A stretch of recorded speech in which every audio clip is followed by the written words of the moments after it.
दंगल के नियम जानती है, तो फिर चुन ले किससे हारना है तन्ने। দঙ্গল খ্যাত এই অভিনেত্রী 5 বছর আগে ধর্মীয় কারণে বলিউডকে বিদায় জানিয়েছিলেন।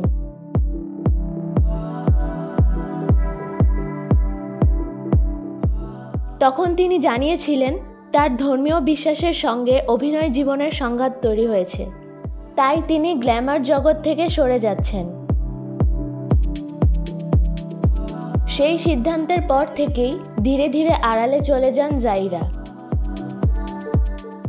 2 বছর আগে সামাজিক যোগাযোগ মাধ্যম থেকেও সম্পূর্ণভাবে নিজেকে সরিয়ে নেন তিনি।